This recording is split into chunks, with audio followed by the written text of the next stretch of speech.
Magandang umaga, ngayon ay Lunes, ikalawa ng Enero.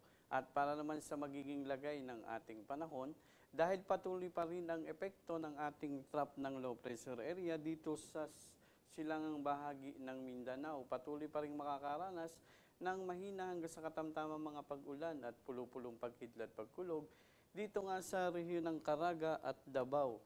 Samantalang dahil patuloy pa rin umiiral naman ang ating northeast monsoon o amihan dito sa Luzon at gayon na rin dito sa silangang Kabisayaan, asahan pa rin ang mahihinang mga pag-ulan dito naman sa rehiyon ng Cagayan Valley, probinsya ng Aurora at Quezon, sa Bicol Region, gayon na rin sa silangan at gitnang Kabisayaan. Samantalang dito naman sa Metro Manila at sa nalalabing bahagi ng Luzon, asahan pa rin natin ang pulo-pulong mahihinang pag-ulan na at gayon na rin sa nalalabing bahagi naman ng ating bansa at patuloy pa rin makakaranas ng maaliwalas na panahon na may posibilidad pa rin ng pagkakaroon ng mga pulo-pulong pag-ulan o pagkidlat, pagkulog. Para naman sa ating mga mangingisda, gumagamit pa rin ng malilit na sasakyang pandagat, nakatalas pa rin ang ating gale warning sa mga sumusunod na probinsya.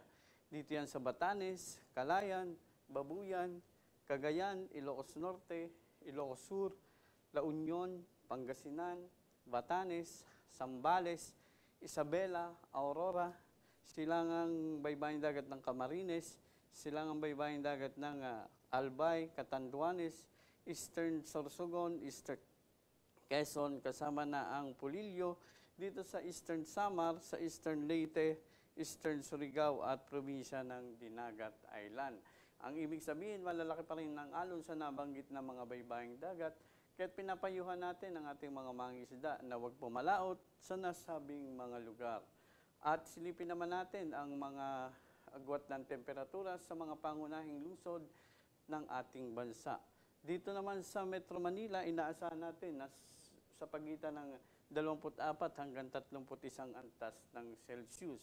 Sa Baguio na medyo may kalamigan pa rin, ang ating agwat ng temperatura mula 14 hanggang 23. Sa Tagaytay, 23 hanggang 30. At gayon na rin sa Puerto Princesa, 26 hanggang 31. Tumako naman tayo sa Kabisayaan at Mindanao. Ang inaasang agwat ng temperatura sa Metro Cebu, simula 25 hanggang 31. Sa Iloilo, 25 hanggang 30. At sa Metro Davao, 24 hanggang 31. Gayon na rin sa Zamboanga, inaasahan ang 24 hanggang 32. At ang ating araw ay sisikat naman sa ganap na alas 6:21 ng umaga at muli itong lulubog sa ganap na alas 5:39 ng hapon. Para sa ating mga karagdagang informasyon, ipalo lamang ang ating Twitter account sa DOST_Pag-asa, ang ating Facebook, DOST_Pag-asa, at ang ating mga weather update dito sa Pag-asa sa YouTube, at ang ating namang website ang www.pagasa.dost.gov.ph.